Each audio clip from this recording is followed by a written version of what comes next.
Hello, BookTube. Well, as some of you who will have been following my Twitter updates on my tedious life will already know, uh, I I started today with a weird yen to go out, not to do errands, which is those pile up, so I have to do them. But not that a weird yen to go out and spend time out, to sit and read or especially write somewhere else, somewhere other than this couch.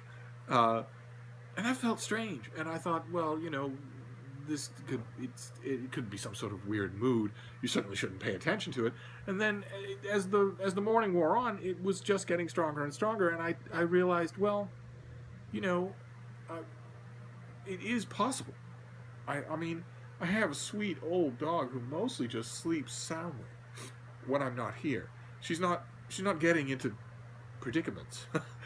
She's not moving. She's just sound asleep, and she sleeps peacefully until I get back. So, after a while of dealing with this yen, I thought, well, I'll just surrender to it. I'll just give it a try. Maybe it means something. It turns out it doesn't. It doesn't, as yens never do. I went out and about. I did a few errands, and then I went to Bates Hall at the Boston Public Library, where I have spent cumulatively more time than a lot of you have been alive, and where I wrote 2 novels. And I took a seat at the wooden tables underneath the vaulted ceiling with the green shaded banker lights, and I took out my MacBook Air and I started working, and I got a little work done, and I remembered vividly what it was like to go there and put in hours of work, to send up requests to the research department, have books brought to my table, and just do hours of work before I went anywhere. And I didn't feel any urge to repeat that. After only about 20 or 30 minutes, all I could think about was, why am I here when I can be there? Why am I here in this building when I could be back home in case Malin Moore needs me? So I came back. It was interesting to indulge it, but I came back to a pile of mail.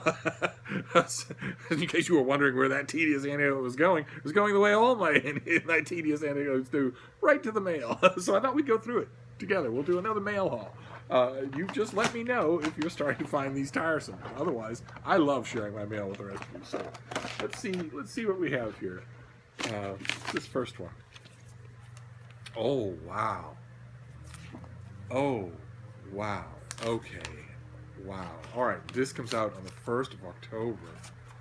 Did not know this was coming. This is by David Yaffe. It is Reckless Daughter, Portrait of Joni Mitchell. Wow. Okay.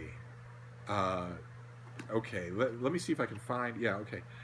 David Yaffe was born in Dallas, Texas, in 1973, the year I bought this short. He is a professor of humanities at Syracuse University and a 2012 winner of the Roger Shattuck Prize in Criticism, which is no small thing, believe me. His writings have appeared in many publications, including The Nation, Harper's, The New York Times, Slate, New York Magazine, Village Voice, Book Forum. And he's the author of Bob Dylan, Like a Complete Unknown, and Fascinating Rhythm. And he's blazingly talented. And I did not know this was coming out. So this is an amazing way to start a book haul.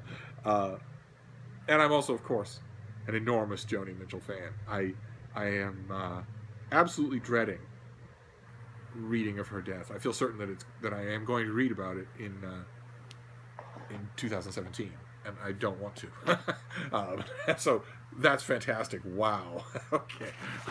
It's just amazing to me that it can be my job, and I can spend so much time on all the publisher websites and all the forthcoming book sites and still be caught off guard by something like this. It's not like it's a random small press gardening book that I might enjoy. It's right in my wheelhouse, and I still didn't know it was coming, which does annoy me, but it also reminds me how much I love the world of books. Oh, great. Oh, fantastic. I worried about this. I requested this, and I didn't get the advance copy that I requested, and I thought, oh, well, I didn't get the advance copy that I requested. I also didn't get the book. No email, no response of any kind. And I thought, oh, that's bad and unusual. This is from Yale University Press. That's what made it unusual, because I've reviewed more Yale University Press books than anybody in the world. But maybe they just ran out of advanced copies. That would fit. I am, after all, requesting these things for Open Letters Monthly, which is the literary journal. I helped to found it, and I'm the managing editor. And we punch above our weight in terms of industry cred, but nevertheless, we are a small online-only literary journal. So if you're, a book's publicist, and you've got only so many paperback galleys, you're going to run through a list, and we're not going to be near the top of that list. We should be, because we do more reviews and more intelligent reviews than any place our size. But still,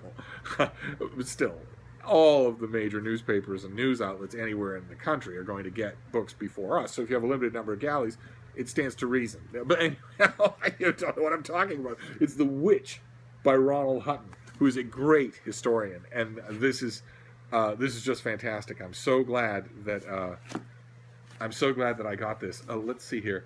He did a book called Pagan Britain that you really have to read. Seminal. Just a marble pillar in study. What is a witch? Why did she come to such prominence and often meet a painful death in early modern Europe? In this landmark book, Ronald Hutton shows how the witch's origins are, in fact, more geographically diverse and historically deep than is often assumed. He traces witchcraft from the ancient world to the present day via the stakes, sorcerers, and superstitions that have come to define her image. Cannot wait. Wow. All right, 2 home runs right away. I think we have a bunch of boxes here. I'm gonna shift this around and save the boxes for the end. Let's see here. What's next? Here. Oh, okay. All right. We saw this. We saw the advanced copy of this. This is from 7th Street Press, and this is the finished paperback. It comes out in early September, and it's Idle Fears by Stephanie Gale. Road and Snowstorm. Just a recurring, it's a Thomas Lynch novel, a recurring series of murder mysteries set in the 90s in the sleepy little town of Idle, Connecticut. Of course, there's no such thing as an innocent Connecticut town. So, all right, let's move on here. What is this next one? Oh, great. Oh, fantastic. Oh, and very nice looking, too. Jeez. All right, so this is early September.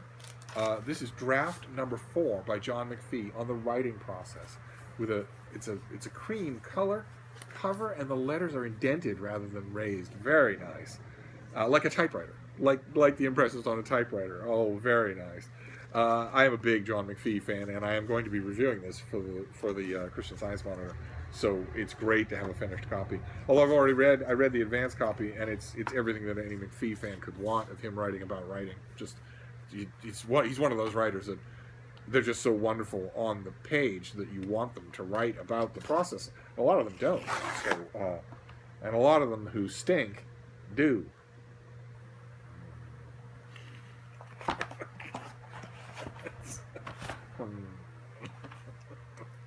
Anyway, let's just move on, shall we? Oh, all right. Well, it was really tiny, and that's why, because it's a slim volume of poetry. This comes out in early October by Christopher Reed. It's A Scattering and Anniversary. Poems. Tiny little thing.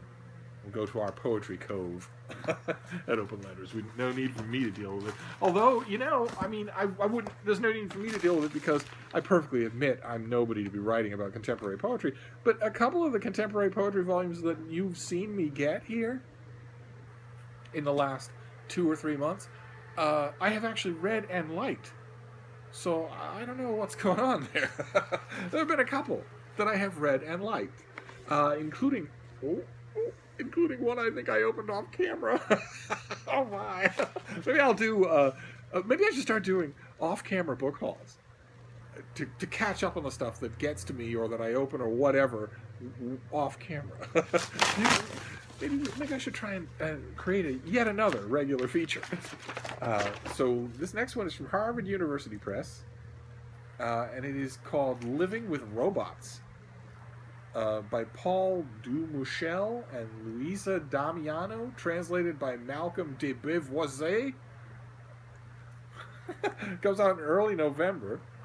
There's a robot on the cover, of course.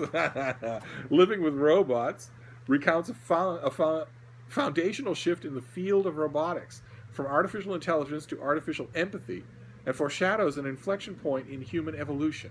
Today's robots engage with human beings in socially meaningful ways as therapists, trainers, mediators, caregivers, and companions.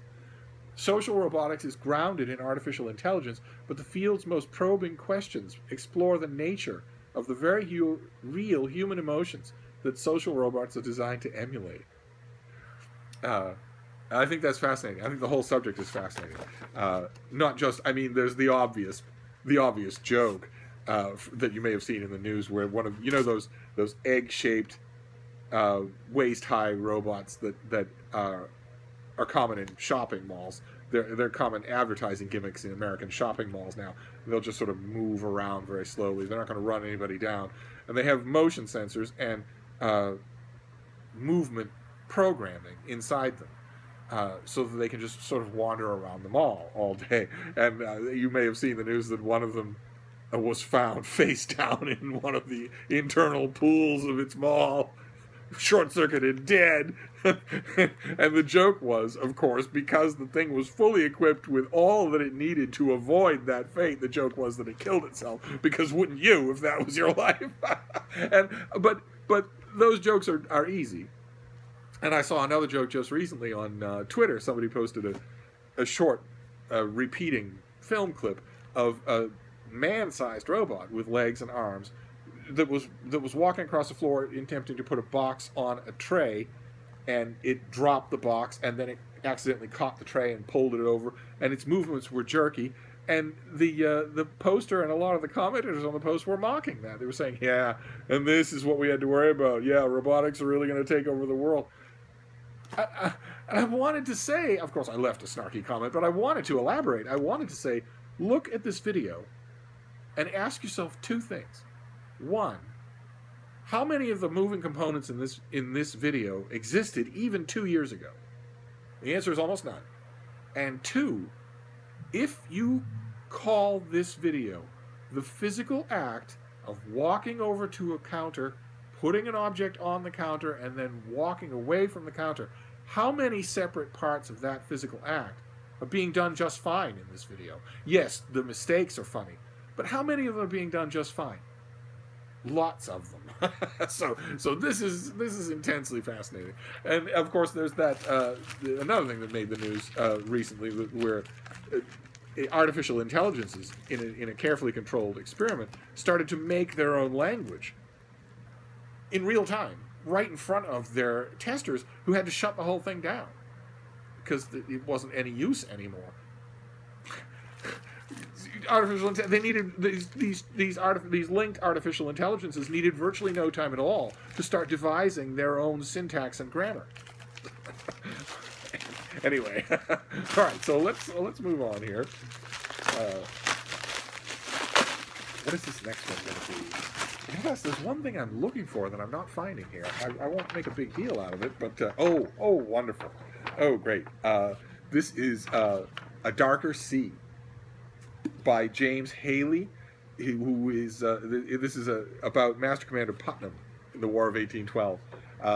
Commander Bliven Putnam faces the biggest military conflict between the United States and Britain since the Revolution in this high seas adventure by award-winning historian James Haley. And the previous Putnam adventure was The Shores of Tripoli, which was fantastic, just wonderful. And I've been holding off on reading this. I have an e-galley of it. I've been holding off on reading it until I had the physical copy. So now I do. Great. Fantastic. Just a really, really good swashbuckling historical fiction. And then we'll move on to the boxes. We'll end with 3 boxes here. Try and keep this video under 20 minutes. Let's see what we got here.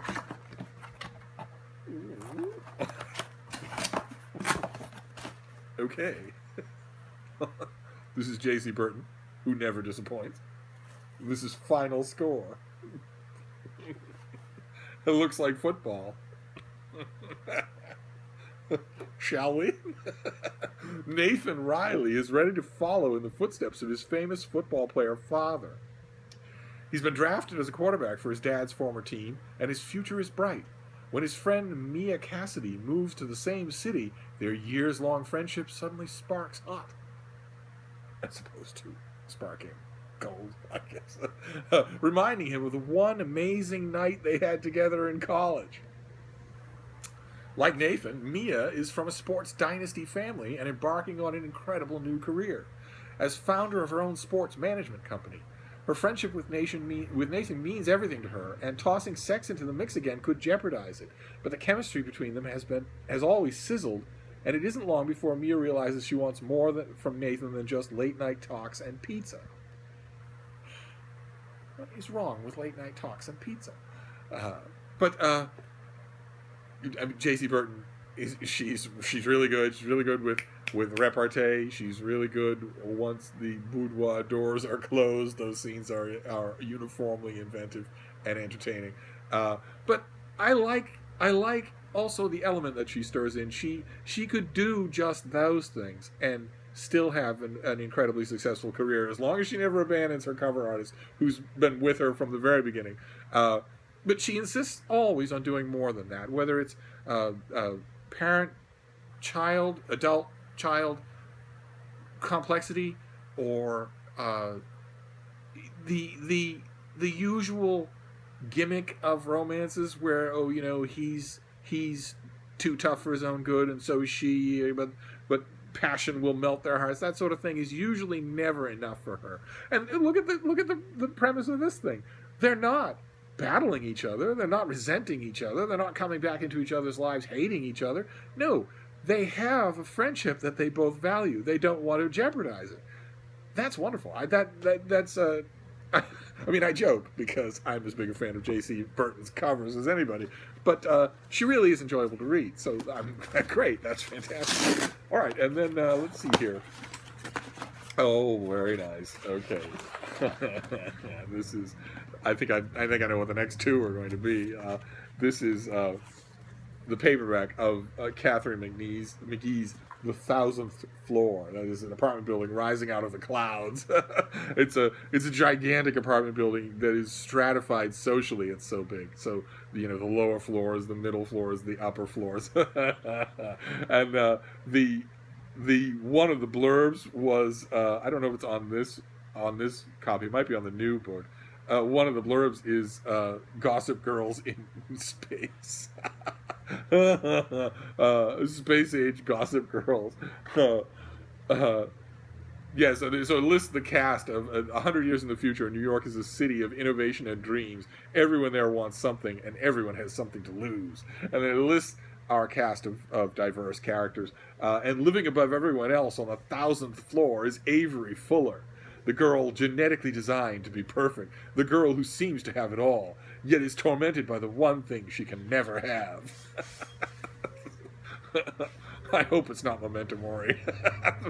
But this came out a couple of years ago, I think, or last year. This is the paperback of the first, let's see here. This came out, in 2016. So I'd be willing to bet that the next book, our last book, is the new hardcover. Let's see. I can't believe that the publicist would have that not be true. Oh my God. It's packed twice. This is a bit strange. We simply don't have time for this fumbling around. We're approaching the dreaded 20-minute mark. Yes. Okay. Good. All right. Good. This is the other book by Catherine McGee, The Dazzling Heights. All that glitters is not gold. And this is the same thing. It has tons and tons of glowing blurbs. It sounds to me. I mean, I haven't read. I haven't even dipped into these, but it sounds to me like smart alecky YA, which. Believe it or not, despite some of the things I've said on this channel, I actually really like. So there you go. So we have Gossip Girls in space. And then J.C. Burton's latest sports romance. Then A Darker Sea, set in the War of 1812, which you should all study. And don't bother with the fiction, although this series is really good. But the War of 1812 you really should read about, especially if you're an American. because you're unaware of how incredibly important it is. Most Americans, it's skipped right over in their history schooling. Uh, you go right from the Revolutionary War to the Civil War, and the War of 1812 could have been lost. And it very nearly was a couple of times. Then we have Living with Robots, translated from God knows what.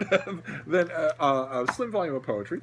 Then Draft Number 4 by John McPhee, the great John McPhee, who you should all read, at least his masterpiece, if not everything. And then Idle Fears, set in upper middle class Connecticut. And then The Witch by Ronald Hutton. I admit, my eyes glowed. I can't wait to read it. And a new biography of Joni Mitchell by a fantastic writer. So there you go. That is the mail haul that was waiting for me when I got back from my weird extracurricular adventures. So I'm covered in books. I'm going to go sort things out. But I will see you soon. Thank you, BookTube.